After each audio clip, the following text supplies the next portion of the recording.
Hey everyone, it's Josh from Blockchain DXB and today is the 14th of September 2022 and the cryptocurrency market has gone below the $1 trillion mark once again, and in today's episode we are going to be discussing why that has happened. Now earlier today in US the CPI numbers were out and as it stands the US inflation is at 8.3%, so definitely much higher than anticipated.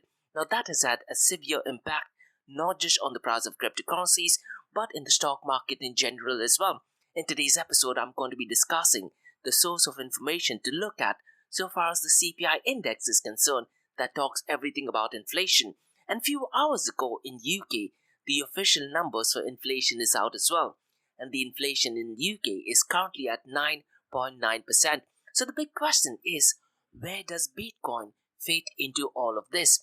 In today's episode, we're going to very briefly look at the impact of CPI numbers on the price of Bitcoin. Now this week guys, it's all about Ethereum.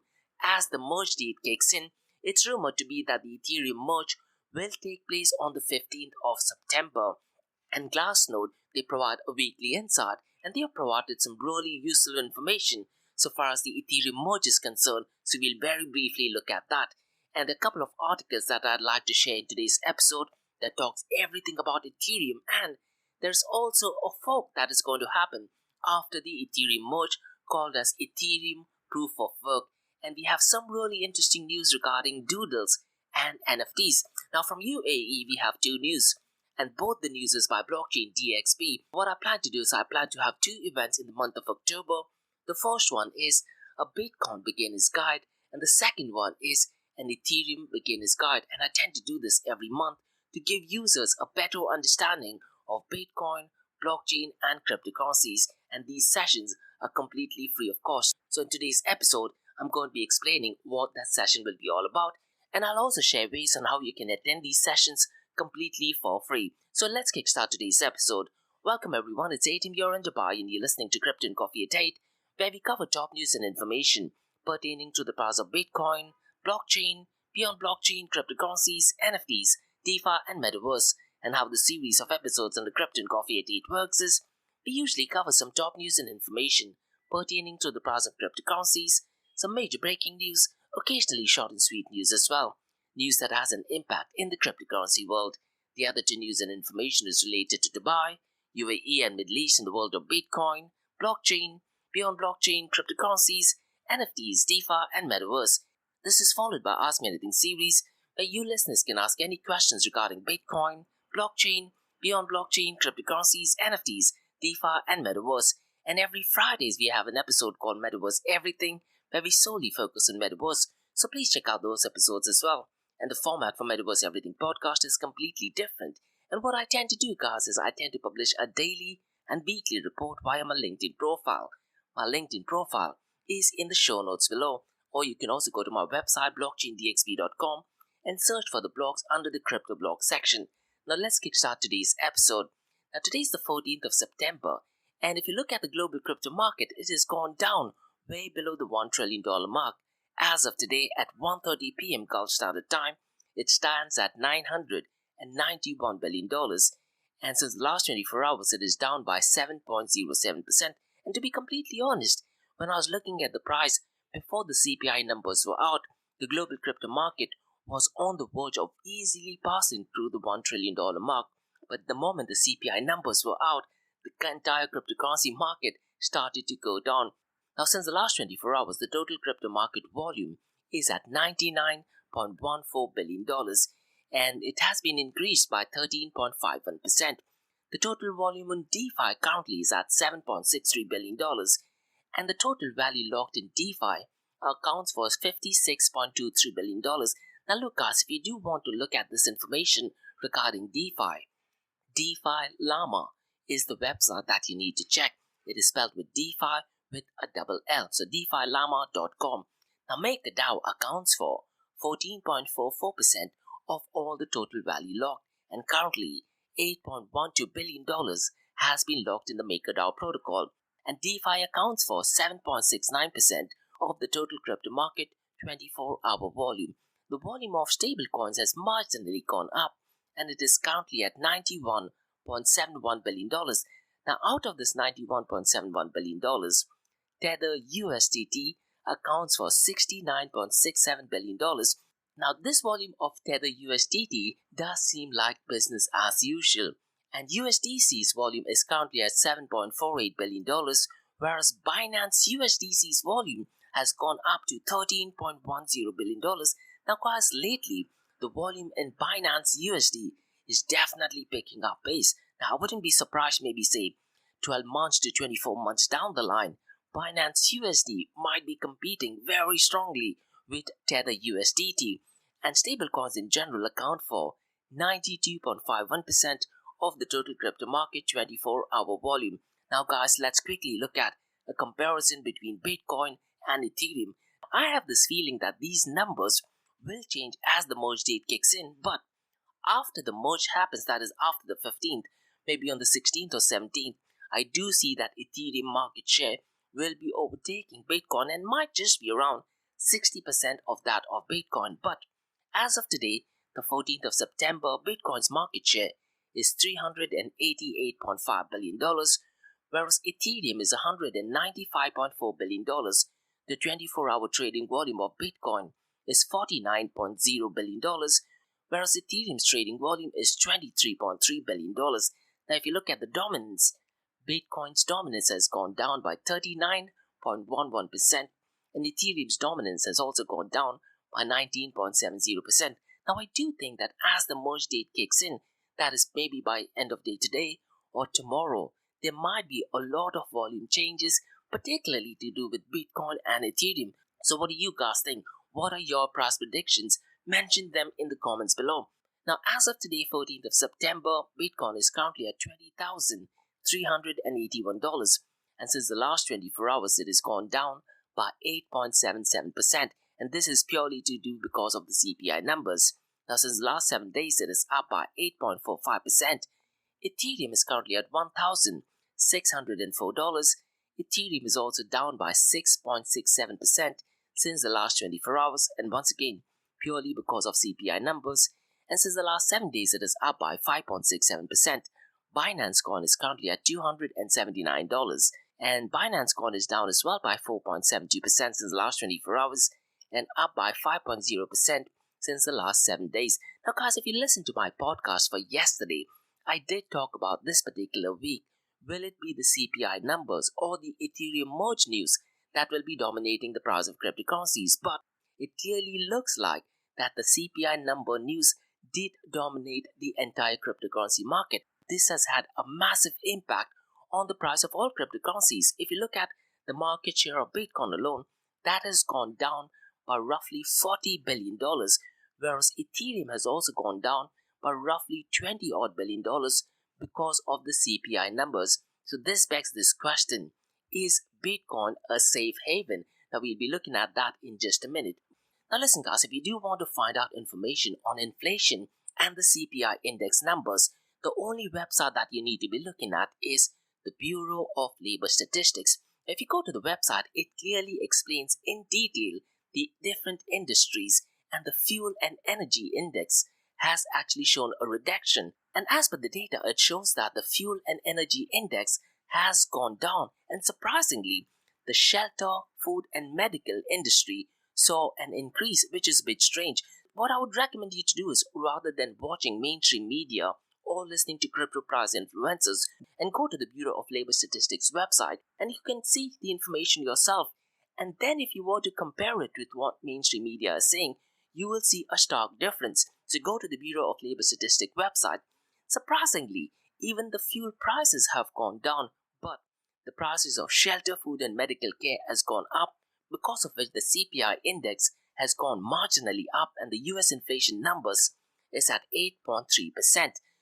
In UK, few hours ago, the Office of National Statistics also released the inflation numbers, and UK's inflation is at 9.9%. So 2022 is not turning out to be the best year for UK.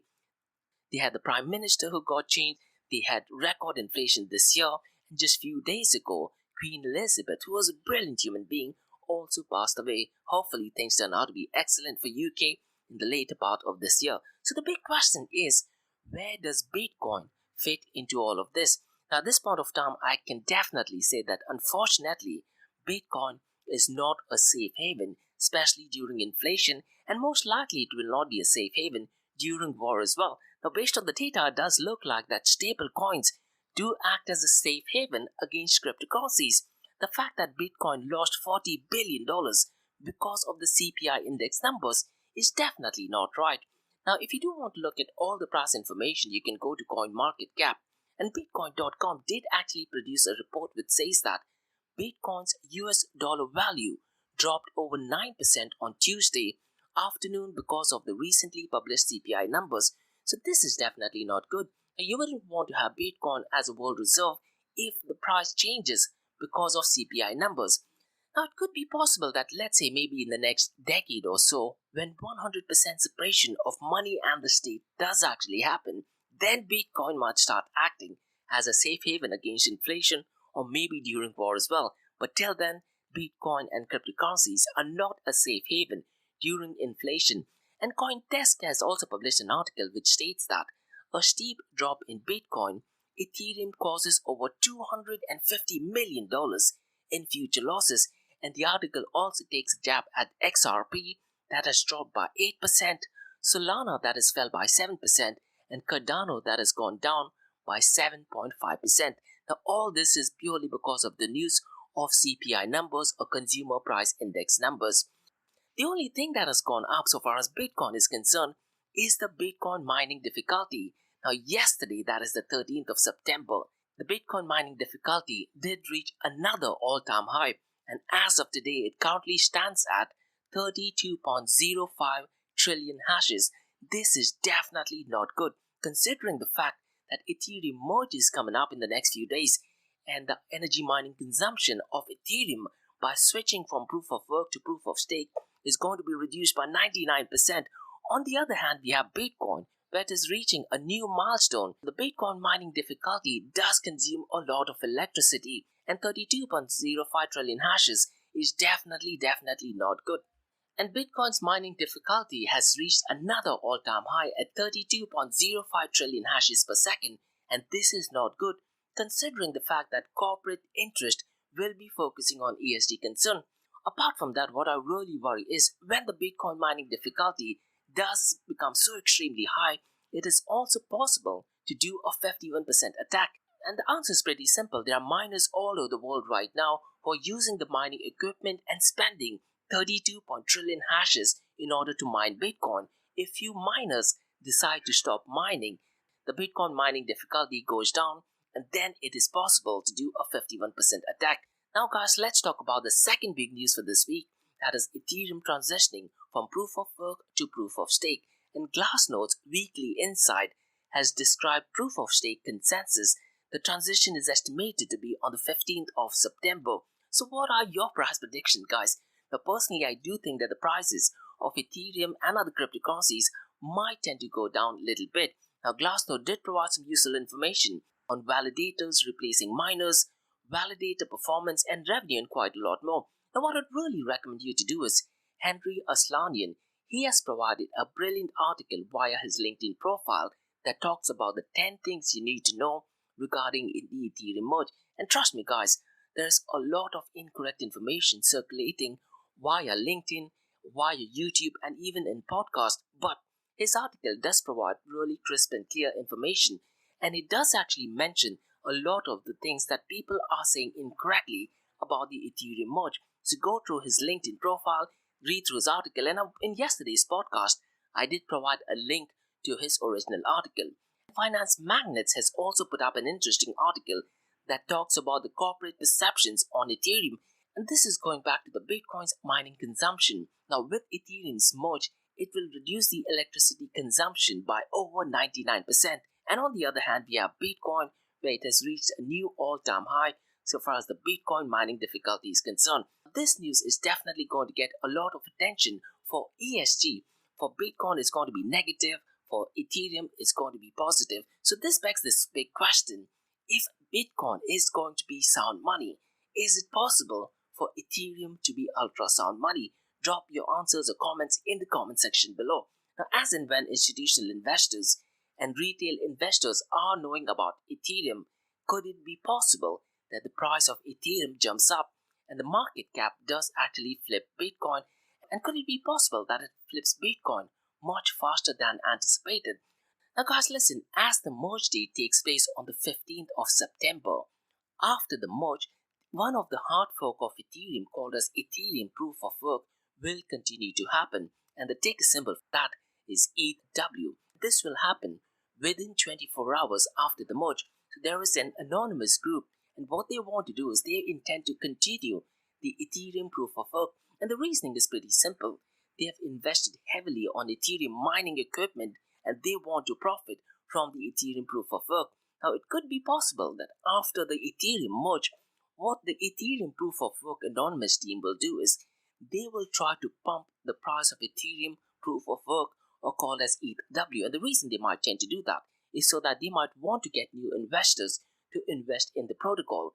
So it's going to be really interesting to see the price of ETH or Ethereum Proof of Work after the merge date. And Cointelegraph has put up a brilliant blog that you can also read it via Medium that gives the reasoning and explanation of why they want to continue the Ethereum Proof of Work. Now guys, the final news for today, that is Doodle and NFTs.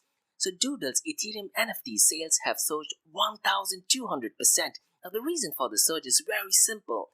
Reddit's co-founder Alexis Ohanian is leading the funding round, and he's doing that in partnership with Pharrell Williams, and it is an NFT-backed project. So it is no surprise that the sales have surged over 1,200%, and it is currently valued at $704 million. Now, if you are into Doodles and if you are into NFTs, this is the project that you definitely need to check it out. So go to Google, type in Doodle and NFTs.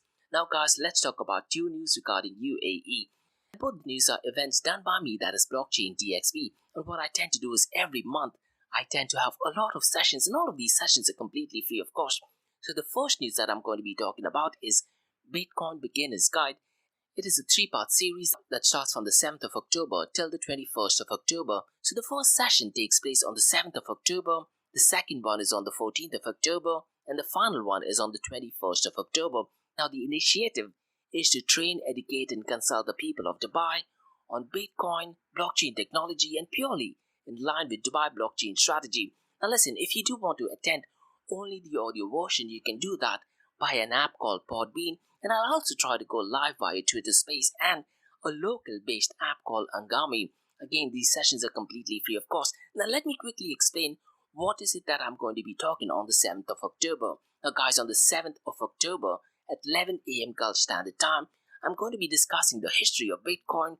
I'll be talking about the projects that existed before Bitcoin and what were the prior problems with cryptocurrencies. You should have heard this word called double spend, and I'll be explaining what is double spend and how Satoshi Nakamoto actually solved it. We'll also discuss who is Satoshi Nakamoto, why it matters and why it does not, and how the whole Bitcoin blockchain works. So we'll look at what goes into a block and how is it changed. So this whole notion of blockchain technology, we'll go ahead and explore that.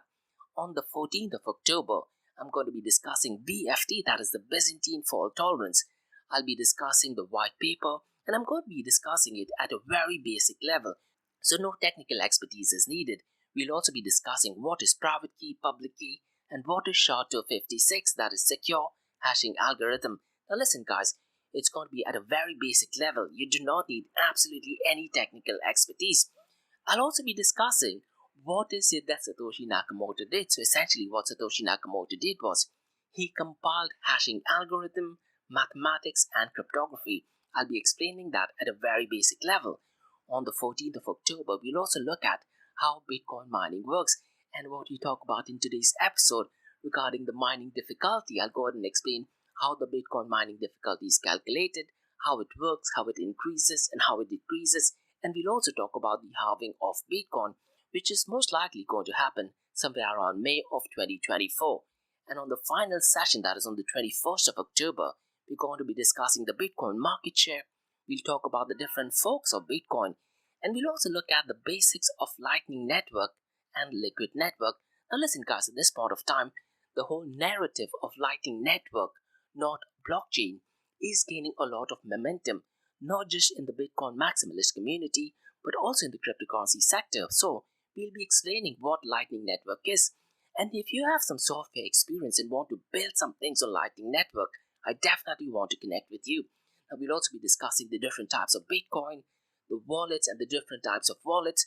We'll also be discussing the pillars of Bitcoin and open blockchain, which is popularized by Andreas Antonopoulos. And we'll be looking at open blockchain versus private blockchain. And we'll be discussing why private blockchain is essentially just a software. We'll also discuss how you should buy, sell, or hodl your Bitcoin. And I will not be giving any investment advice whatsoever.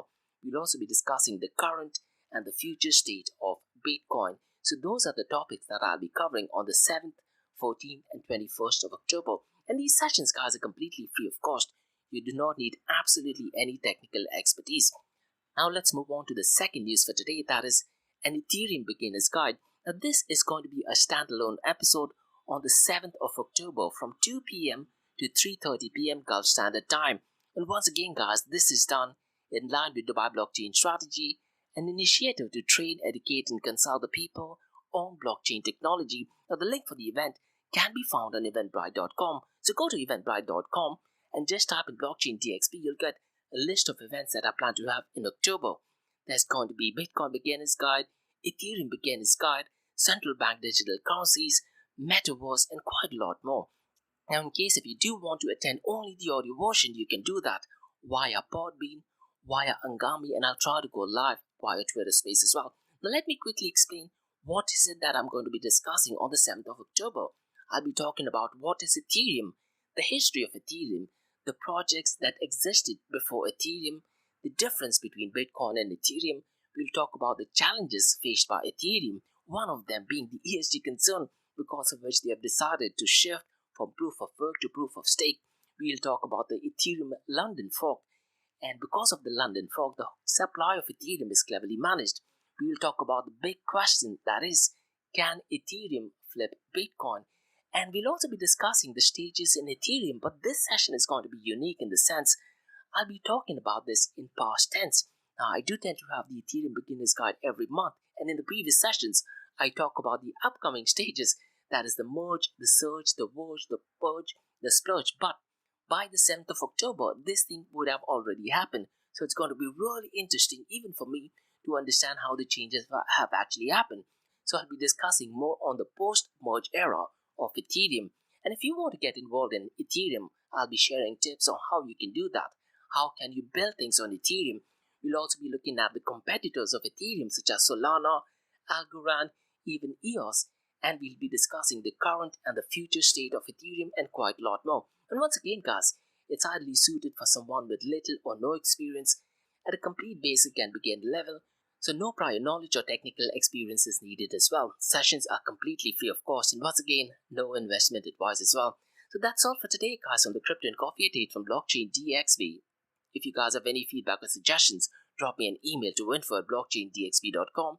You can also check out my website, that is www.blockchaindxb.com, and check out my other website, that is area2071.com, that talks everything about Metaverse. And if you like listening to this podcast, please click on the follow button, give it a 5-star rating, and share the word across. Now, for the next few minutes, is going to be an Ask Me Anything series, where you listeners can ask any questions regarding Bitcoin, blockchain, beyond blockchain, cryptocurrencies, NFTs, DeFi, and Metaverse. So let's kickstart with the Ask Me Anything series.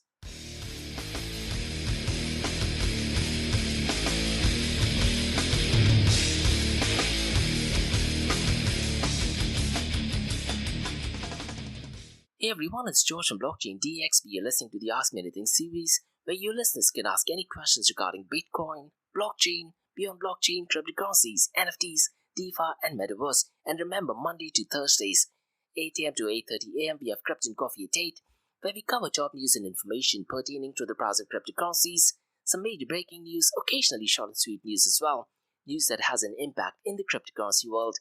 The other two news and information is related to Dubai, UAE, and Middle East from the cryptocurrency world. And what you're listening to right now is the Ask Me Anything series, where you listeners can ask any questions regarding Bitcoin, blockchain, beyond blockchain, cryptocurrencies, NFTs, DeFi, and Metaverse.